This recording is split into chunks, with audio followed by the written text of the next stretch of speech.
Okay, I found something interesting today while playing with this servo motor. It's an, I don't know if you can see that.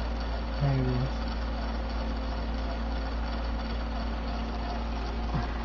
it is. Two windings.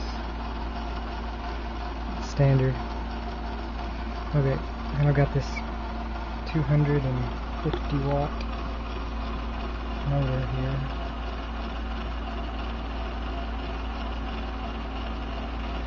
Driving it from this power supply. It's set on the 6-volt setting. It's at a little over 4 volts right now. I need to turn it down to 4.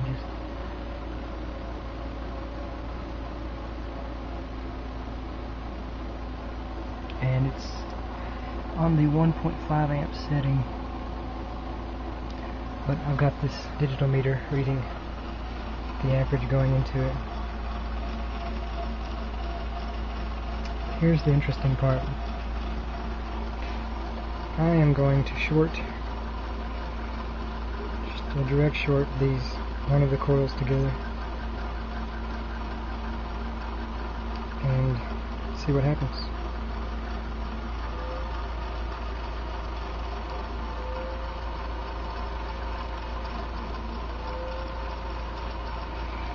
So my amp draw goes from 1 amp, 555 or 550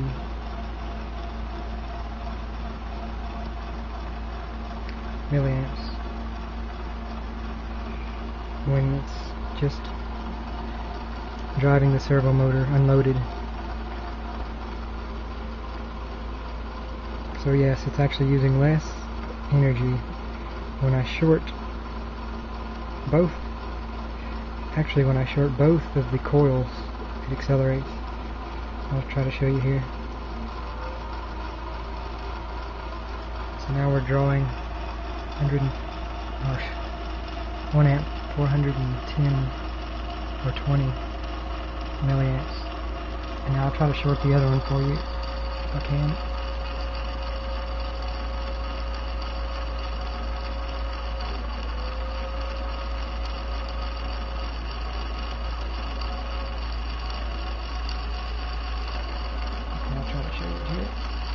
Okay, I've got two shorted here in my hands. And now we're down to 1 amp, 240 or 30 milliamps. Okay, so I'm releasing one. And now I release the other. And now it's back to 1 amp, 550, 560. Just thought I'd share that with you. Oh yeah, here's my motors that I just received. Where are they?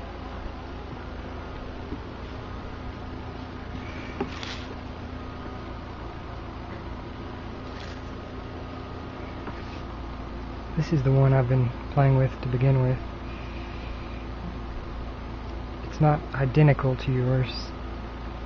This one, the case seems to be more identical to the one you're using, but I'm having to drive it off the front here because of the pulley arrangement I have. I'm not able to bore this out very much because I'm afraid it's just too small of a pulley for the 10mm drive shaft there. But there's the cogging on this motor seems to be much less. This new motor, it's actually the EMP model they call it, the N6374 170 kV, instead of this one, which doesn't have the information on it, but it's a C6374 200 kV. That's my setup right now. Oh, here's another thing I'm just remembering. I'm going to take this, I don't know if you can see it. It's actually 2 ohm 10 watt resistor. Let's see what happens here. Can you see what I'm doing? I've got one lead from one of the coils. So I don't know if you saw that. It doesn't pull the amp draw down as much as a dead short, but it definitely does better than when there's no load. Actually, that's weird to say, but it's drawing less power than when it's unloaded. But when I take something like this 8 ohm 20 watt resistor, there seems to be some kind of a window of how much resistance you can put on this. Let me see if I can show it here. I'll fumble with my hands here. I don't know if you can see that. I'm trying to get it all in a picture here. Oh, actually I'm above the voltage that I was earlier, so it's actually dropping the power down also, the power requirement down.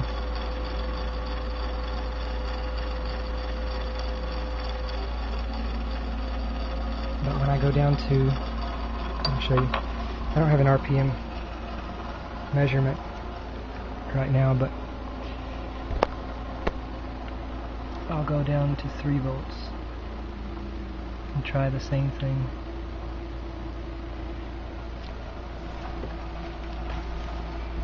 It's definitely slower. Now we are drawing 1 amp, 350, 360. And I'll try this experiment again with the 8 ohm 20 watt resistor.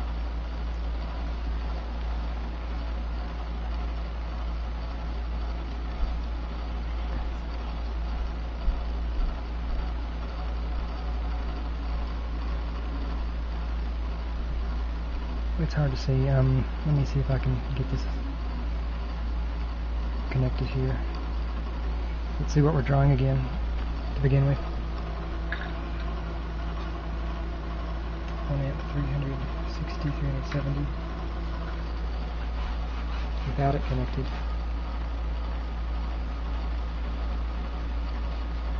And now I'll connect it here.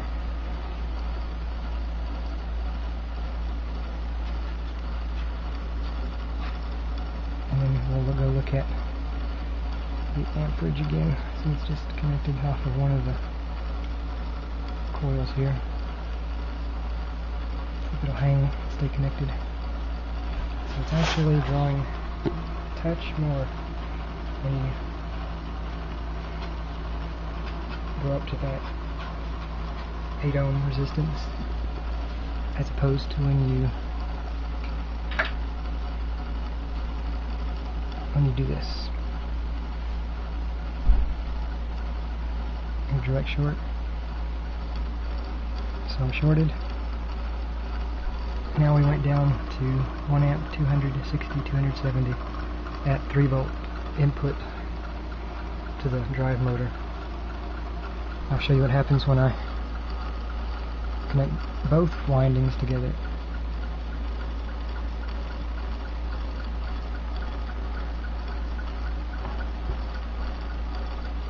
So we have one connected shorted here. Now I need to connect the other one.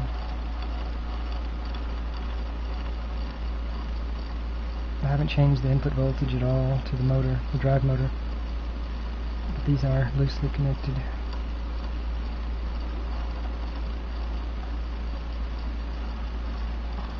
Loosely shorted. Now we've gone all the way down to 1 amp, 130, 140 milliamps. So we take it off again, one of them.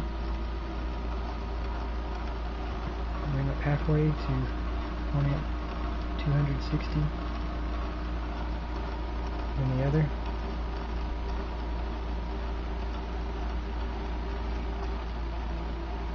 So they're all disconnected from each other.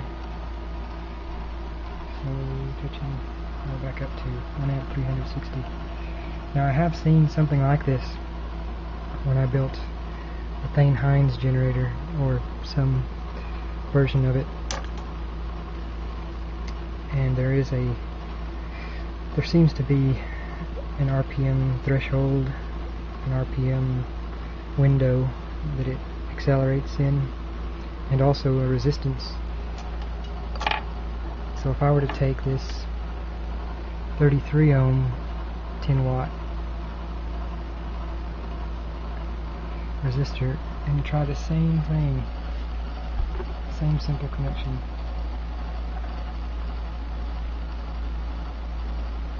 So we have one on the case here, which is grounded to the other side,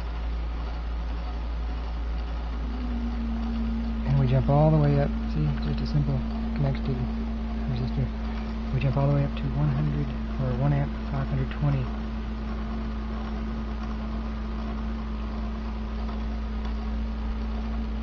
milliamps.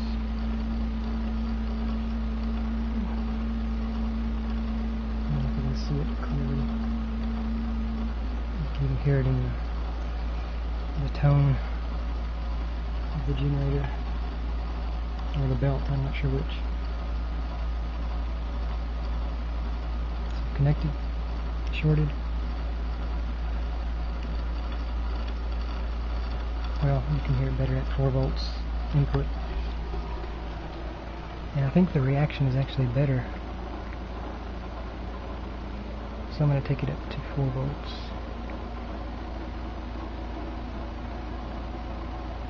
And that's about maxed out on the 1.5 amp setting. So that's what the meter is reading over here is 1 amp 500. Just a little over 1.5 amps. It's much easier to hear the difference. So we have one of the coils here. Let's see if I can move the camera a touch. Just one of the coils, red and gray.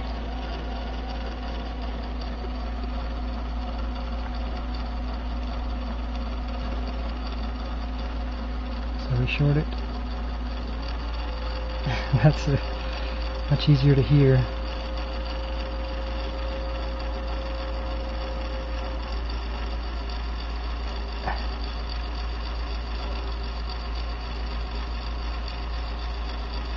Okay, so we have the 2 coils shorted, not to each other, and it's all the way down from 100, or 1 amp 550 milliamps to 1 amp 230, 240. I wish I had I have a tachometer, it's just not set up, or the system's not set up. So watch when I put just a touch of resistance.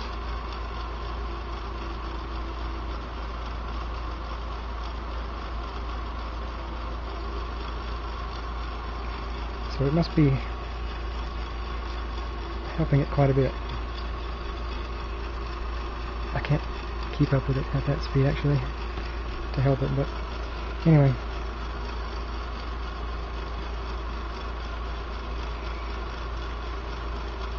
Yep.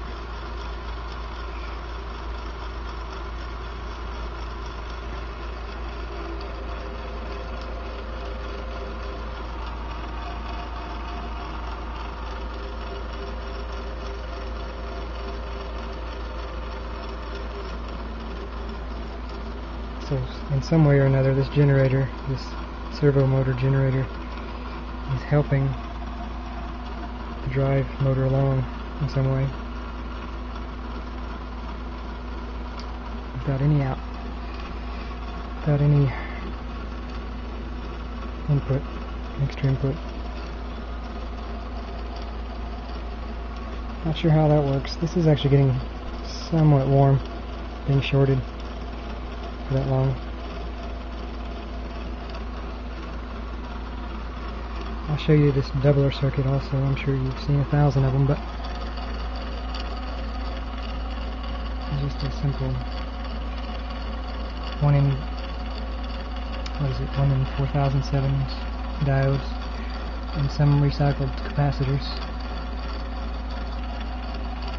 I need some clip leads here. Let's go to the input side.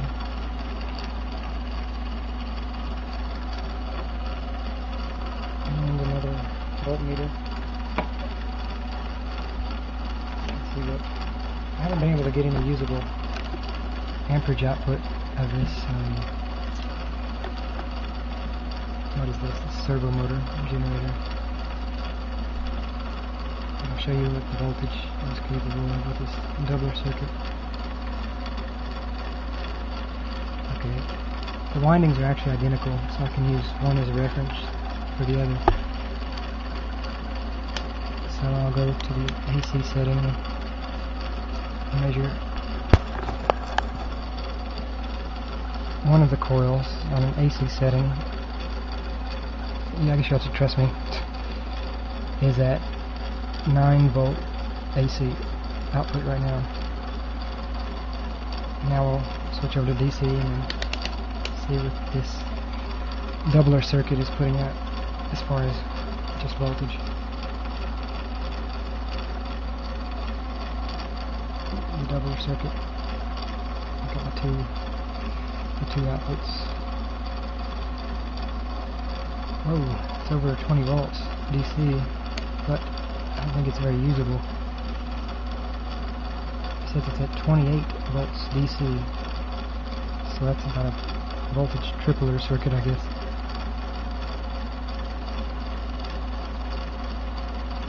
Okay. Now I am able to light this bulb on the. This is a 7 volt bulb at 300 milliamps.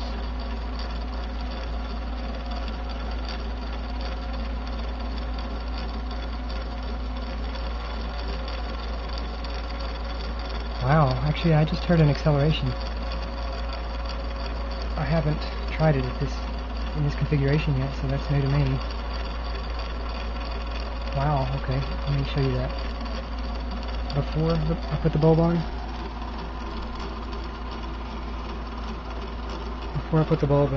it is 1 amp, 540. I guess I'll stop reading out the measurement to you. I guess you can read that. So now,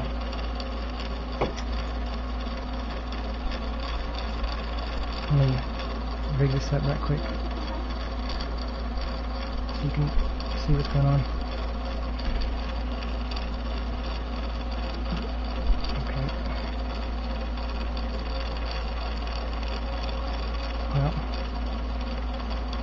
it's kind of a bit more difficult than it seems. Maybe if I had clip leads it would work easier.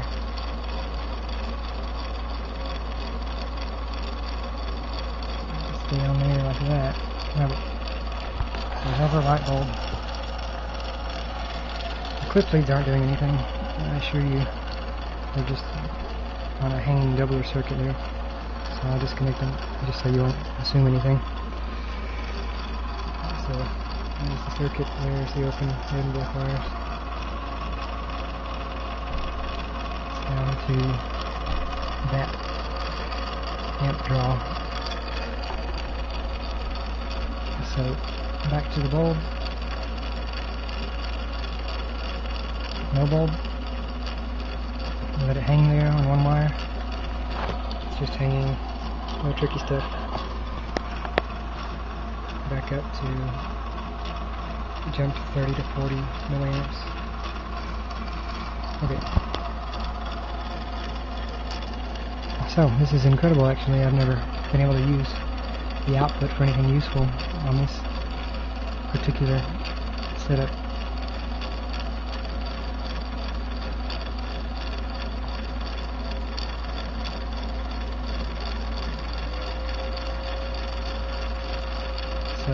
we were at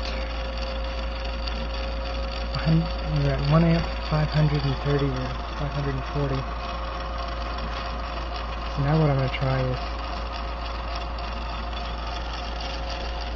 the light connected with one of them shorted, and seeing if I can get more output from the light without putting any more input into the motor.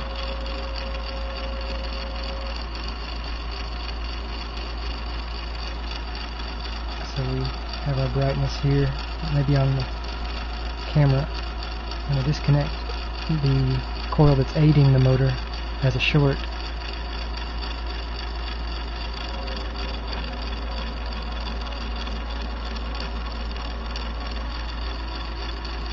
I'm not sure if the light is dimming or not. It's just about staying the same.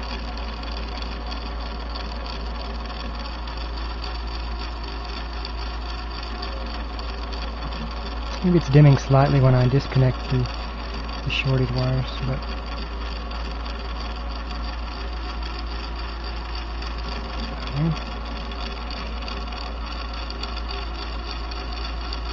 okay, finally got it connected here.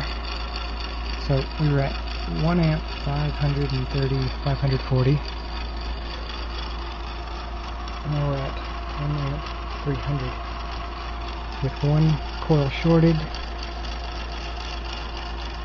and one coil connected to a light bulb. So we're drawing less energy. The drive motor is needing less energy to drive the motor, but we're actually pulling energy off of the generator, pulling it out. So let's go back to just running it idle. No load, no help. The generator's not helping right now, the drive motor. So now we're back up to 1.53 amps. I guess that's an easier way to say that.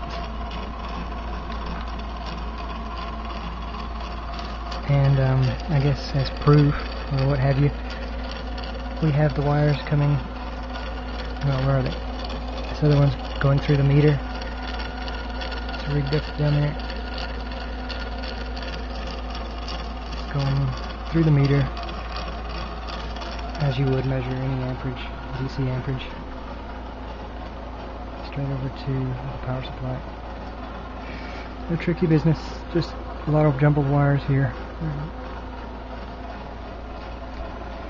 I'll try it later on a higher voltage setting and then switch it over to my higher amperage setting. See what else I can get out of this guy. I guess that's it from Texas for now.